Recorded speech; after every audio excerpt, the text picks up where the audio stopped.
அத்தியாயம் 55 மற்றவர்களின் கவனத்தை ஈர்க்கும் மிருதன். அதே நேரத்தில் கிழக்கு மாவட்டத்திற்குள் ஒரு குறிப்பிட்ட இடத்தில் இந்த நேரத்தில் 2 உருவங்கள் எதிரெதிர் வரிசையில் அமர்ந்து அமைதியாக தங்கள் மதுவை ருசித்தும் குடித்தும் கொண்டிருந்தன. இந்த கட்டத்தில் அவர்கள் இருந்த அறையின் சுவரில் தற்போது திட்டமிடப்பட்டிருந்த ஸ்ட்ரீமிங் அமைப்பின் மூலம் மெய்நிகர் உலகில் ஒருவருக்கொருவர் எதிர்கொண்ட 2 நபர்களுக்கு இடையேயான ஒரு சண்டை போட்டியை பார்த்து முடித்திருந்தனர். சிறிது நேரம் வெள்ளை அங்கி அணிந்திருந்த ஒருவர் திடீரென்று பேசும் வரை யாரும் ஒருவருக்கொருவர் எதுவும் பேசவில்லை. வயதான ஜின், இந்த இளைஞனைப் பற்றி நீ என்ன நினைக்கிறாய்? மோசமில்லை. தங்க அங்கி அணிந்திருந்த பருமனான உருவம் கொண்ட மற்றொரு உருவம் சத்தமாக கேட்கும் அளவுக்கு கேட்கும் வகையில் தனது மதுபானத்தை ஒரு சொட்டு விழுங்கிக் கொண்டே அலட்சியமாக கூறினான். ஆமா, நீங்க சொல்ல வேண்டியது அவ்வளவுதானா? இந்த இளைஞன் மேல உங்களுக்கு ஆர்வம் இருக்கும்னு நான் நிச்சயமா நினைச்சேன். எல்லாவற்றிற்கும் மேலாக நீங்க ஒரு கைமுட்டியை பயன்படுத்துபவரா இல்லையா? அவர் சொன்னதும் வெள்ளை அங்கி உருவம் ஆச்சரியமாகத் தெரிந்தது. நான் சொல்ல வந்தது அதுவல்ல, அவருடைய அஸ்திவாரங்கள் மோசமாக இல்லை என்றுதான் நான் சொல்ல வந்தேன். தங்க அங்கி உருவம் தனது பூசணிக்காயை குடித்து முடித்த பிறகு கூறினார். பின்னர் அவர் தொடர்ந்து பாராட்டிப் பேசினார். அது ஒரு மெய்நிகர் உலகம் மட்டுமே என்றாலும் அவனது இயக்கங்கள் அவன் அரசாங்கத்தால் உருவாக்கப்பட்ட அடித்தள நுட்பங்களை அதிகபட்சமாக பயிற்சி செய்திருப்பதைக் குறிக்கின்றன. அந்த நுட்பங்கள் சாதாரண உலகம் மட்டுமே பயிற்சி செய்வதற்கு மட்டுமே என்றாலும் அது இன்னும் ஒரு பெரிய சாதனைதான். அப்படியானால் நீ அப்படித்தான் சொல்ல வந்தாய். ஆனாலும் அவ்வளவுதானா? உனக்கு உண்மையிலேயே அந்த இளைஞன் மீது ஆர்வம் இல்லையா? வெள்ளை அங்கி அணிந்த உருவம் நம்பிக்கையற்ற தொனியில் கேட்டது. ஓ, இப்போது யோசித்துப் பார்க்கும்போது இந்த மெய்நிகர் சண்டையில் என் சீடன் முதல் 5 இடங்களுக்குள் இருந்தான் என்பது எனக்கு நினைவிருக்கிறது. இந்த இளைஞனை சோதித்துப் பார்த்து அவனுக்கு ஏதாவது நம்பிக்கை இருக்கிறதா என்று பார்க்க நாம் ஏன் அவனை அழைக்கக்கூடாது? வெள்ளை அங்கி உருவம் தங்க அங்கி உருவத்தை பரிந்துரைத்தது. இந்த ஆலோசனையைக் கேட்ட தங்க அங்கி உருவம் தனது வார்த்தைகளை யோசித்துவிட்டு பதிலளித்தது. சரி, அது நல்லது. ஏனென்றால் நாம் தீர்மானிக்க முடியும். தங்க அங்கி உருவம் திடீரென்று நின்று எதையோ யோசித்துவிட்டு மீண்டும் ஒரு தாழ்ந்த தொனியில் பேசினான். இதை சுவாரஸ்யமாக்குவோம். உங்கள் சீடன் இந்த பையனிடம் தோற்றால் தற்காப்புக் கலைஞர்கள் உங்களை விட உயர்ந்தவர்கள் என்ற எனது கருத்தை நிரூபிக்க மட்டுமே உதவும். இந்தப் போட்டியில் அதை பந்தயம் கட்டிப் பந்தயம் கட்டுவது எப்படி? நான் இந்த பந்தயத்தில் வென்றால் நீங்கள் அதை அனைவர் முன்னிலையிலும் ஒப்புக்கொள்ள வேண்டும். அதேபோல் உங்கள் சீடன் அந்த பையனை எதிர்த்து வென்றால் தற்காப்புக் கலைஞர்கள் விவசாயிகளை விட தாழ்ந்தவர்கள் என்பதை நான் ஒப்புக்கொள்வேன். எப்படி? உங்களுக்கு தைரியம் இருக்கிறதா? நாம் இன்னும் இந்த விஷயத்தைப் பற்றிப் பேசிக் கொண்டிருக்கிறோமா? சரி, என் சீடன் ரூபன் திடீரென்று வந்த இந்த இளைஞனிடம் தோற்பான் என்பதில் எனக்கு மிகவும் சந்தேகம். வெள்ளை அங்கி உருவம் முகம் சுளித்து நம்பிக்கையுடன் பதிலளித்தார். என்று சொல்லிவிட்டு வெள்ளை அங்கி உருவம் உடனடியாக ஒரு தகவல் தொடர்பு தாயத்தை எடுத்து பின்னர் தாயத்தின் மறுபக்கத்தில் இருந்த ஒருவரை தொடர்பு கொண்டது. சிறிது நேரத்திற்குப் பிறகு ஒரு இளைஞன் திடீரென்று 2 உருவங்கள் இருந்த அறையை நெருங்கி வந்து பின்னர் அறையின் கதவைத் தட்டினான். இந்த நேரத்தில் வெள்ளை அங்கி உருவம் திடீரென்று வற்புறுத்தியது.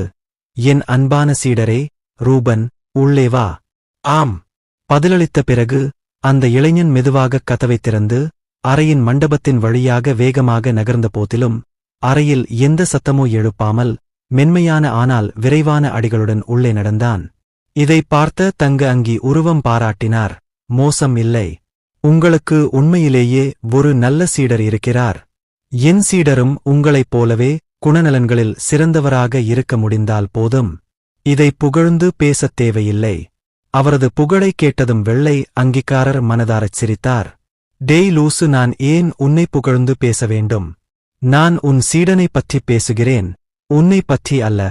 தங்க அங்கி உருவம் சீறிப்பாய்ந்து எரிச்சலுடன் சொன்னது. இந்த கட்டத்தில் அந்த இளைஞன் இறுதியாக அவர்களை அடைந்து அவர்கள் முன் நின்று பின்னர் சற்று வணங்கினான். இந்த சீடன் ஆசிரியரையும் மாமா ஜினையும் வரவேற்கிறான். அந்த இளைஞன் அவர்களை வரவேற்றான். ரூபன், புதிய மெய்நிகர் போர் பதிவை இப்போதுதான் பார்த்தீர்களா? வெள்ளை அங்கி அணிந்தவர் தலையசைத்து மென்மையான தொனியில் கேட்டார். இல்லை குருவே. இந்த சீடன் ஒரு புதிய வாள் நுட்பத்தை புரிந்து கொண்டு நடுவில் இருந்தான். அதனால் இந்த சீடன் இன்னும் அதை பார்க்கவில்லை. அவர் மரியாதையுடன் பதிலளித்தார், அப்படியானால் இப்போதே வந்து அதைப் பார். வெள்ளை அங்கி உருவம் அவனிடம் சொன்னது. அந்த இளைஞன் தனது ஆசிரியரின் வார்த்தைகளால் குழப்பமடைந்தான். இருப்பினும் அவன் பக்கவாட்டில் சென்றான். அங்கு சுவரில் ஒரு திட்டமிடப்பட்ட திரை இருந்தது. தனது ஆசிரியரிடமிருந்து அறிவுறுத்தல்களைப் பெற்ற பிறகு சிறிது நேரத்திற்கு முன்பு நடந்த மெய்நிகர் பொருத்தங்களை பதிவு செய்த சாதனத்தைத் தட்டினார். அடுத்த கணம் பதிவு ஒலிபரப்பத் தொடங்கியது. உடனடியாக ஒரு கவச வாழ்வீரனையும் சண்டையில் ஈடுபட்டிருந்த ஒரு சிவப்பு அங்கி முஷ்டி பயனரையும் காட்சிப்படுத்தியது. சிறிது நேரம் கழித்து, சரி, இந்த இளைஞனை அதை பற்றி நீ என்ன நினைக்கிறாய்? அவனை உன்னால் தோற்கடிக்க முடியும் என்று நினைக்கிறாயா? வெள்ளை அங்கி அணிந்த உருவம் உடனடியாக எதிர்பார்ப்பில் கேட்டார். அப்படி ஒன்றும் பெரிதாக தெரியவில்லை, குருவே. ஆனால் இந்த சீடன் தன்னால் முடிந்த அனைத்தையும் செய்து அவனை எதிர்த்துப் போராடினால் ஒருவேளை இந்த சீடன் அவனை தோற்கடிக்கக்கூடும். தனது ஆசிரியரின் திடீர் கேள்விக்கு அந்த இளைஞன் பணிவுடன் நிச்சயமற்ற முறையில் பதிலளித்தான். சரி, நீ இந்த இளைஞனுடன் சண்டையிட வேண்டும் என்று நான் விரும்புகிறேன். என் முகத்தை இழிவுபடுத்தாதே. இந்த போட்டியில் நீ ஜெயிக்கிறாயா அல்லது தோக்குறாயா என்று உன் மாமாவும் நானும் பந்தயம் கட்டியிருக்கிறோம். வெள்ளை அங்கி உருவம் அவனுக்குத் கூறியது. அந்த இளைஞன் சிறிது நேரம் அமைதியாக இருந்துவிட்டு, புரிந்தது குருவே. இந்த சீடன் தன்னால் முடிந்ததைச் செய்வான் என்று பணிவுடன் பதிலளித்தான். நீங்க இப்போ கிளம்பி போங்க. அந்த இளைஞன் மறுபடியும் ஒரு சவாலை அனுப்பும் போதெல்லாம் வேற யாரும் சவால் விடுறதுக்கு முன்னாடி சீக்கிரமா அதை ஏற்றுக்கொள்ளுங்க. அவன் சொன்ன பதிலை கேட்டதும் வெள்ளை அங்கிக்காரர் திருப்தியுடன் தலையசைத்துவிட்டு அவனிடம் சொன்னார், புரிஞ்சுது. அப்படின்னா இந்த சீடன் இப்போ கிளம்புவான் டீச்சர், மாமாஜின். அப்படிச் சொல்லிவிட்டு அந்த இளைஞன் ஒரு கையால் தன் முஷ்டியை இறுகப் பற்றிக் கொண்டு வணங்கி பின்னர் அழகாக பின்வாங்கி திரும்பி நீண்ட அடிகளில் நடந்தான். விரைவில் அவன் தங்க அங்கி உருவத்தையும் வெள்ளை அங்கி உருவத்தையும் அறையில் தனியாக விட்டுவிட்டு அறையை முழுவதுமாக விட்டு வெளியேறினான். அந்த இளைஞன் சென்ற பிறகு சிறிது அறை மௌனம் நிலவியது. பிறகு வெள்ளை அங்கி உருவத்தால் இந்த நேரத்தில் பேசாமல் இருக்க முடியவில்லை. அவனை நினைச்சுப் பாத்தீங்கன்னா ரொம்பவே வினோதமாயிருக்கு. இந்த இளைஞன் எங்கிருந்து வந்தான்? அந்த மனிதனிடம் பயிற்சி பெற்ற பேபி வாள் மாஸ்டரை தோற்கடிக்க முடிந்ததற்கு இன்னைக்கு ஏன் அவனைப் பத்தி நாம கேள்விப்படல? வெள்ளை அங்கி உருவம் முகம் சுளித்து குழப்பமான தொனியில் கேள்வி கேட்டார். அவனுடைய தோற்றமும் மிகவும் விசித்திரமானது. நான் இதற்கு முன்பு அப்படி யாரையும் பார்த்ததில்லை.